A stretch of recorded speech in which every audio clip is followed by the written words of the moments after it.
યુગ ઋષિનો સંદેશ। તપ જ કલ્પવૃક્ષ છે। ભૂલોકનું કલ્પવૃક્ષ તપ છે। ઉત્સાહ, સ્ફૂર્તિ, લગન, ધૂન, પરિશ્રમ, પ્રિયતા, સાહસ, ધૈર્ય, દૃઢતા અને મુશ્કેલીઓ જોઈને વિચલિત ન થવું તે તપના લક્ષણ છે। જેણે તપ દ્વારા આ ગુણોનો વિકાસ કર્યો હોય, પોતાના ઈચ્છિત લક્ષ્યને પ્રાપ્ત કરવા માટે પરસેવો પાડ્યો હોય, તે એક પ્રકારનો સિદ્ધ પુરુષ છે। કલ્પવૃક્ષની સિદ્ધિ તેની આગળ હાથ જોડીને ઊભી રહે છે। એવા લોકો જે ઈચ્છે છે તે કરે છે, જે ઈચ્છે છે તેને પ્રાપ્ત કરી લે છે।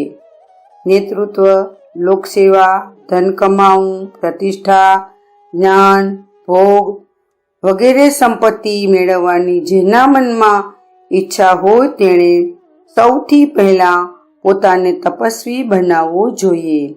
આળસ, પ્રમાદ, સમયનો અપવ્યય, બકવાસ, નિરાશા, નિરુત્સાહ, અસ્થિરતા વગેરે દુર્ગુણોને દૂર કરીને તપશ્ચર્યાના સદ્ગુણોને પોતાની અંદર ધારણ કરવા જોઈએ। આ પ્રગતિ જેટલા પ્રમાણમાં થાય છે એટલા જ પ્રમાણમાં સંપત્તિ અને વૈભવ આપણી સામે પ્રકટ થાય છે। યાદ રાખો કે તપ જ કલ્પવૃક્ષ છે। જે કોઈએ આ દુનિયામાં કંઈક મેળવ્યું છે તે પરિશ્રમથી જ મેળવ્યું છે। તમે પણ જો કંઈક મેળવવા ઈચ્છતા હો તો અદમ્ય ઉત્સાહપૂર્વક કઠોર પરિશ્રમ કરવાની ટેવ પાડો।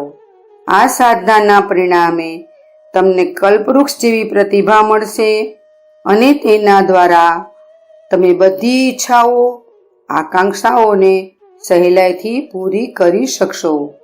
અખંડ જ્યોતિ, જાન્યુઆરી 1945, પેજ નંબર 19, સંદર્ભ ગ્રંથ યુગ ઋષિનો સંદેશ। શાંતિકુંજ વિડિયો ગુજરાતી યુટ્યુબ ચેનલને સબસ્ક્રાઇબ કરો તથા બાકીના વિડિયોઝનો લાભ લેવા માટે બેલ આઇકન જરૂર દબાવો। ધન્યવાદ।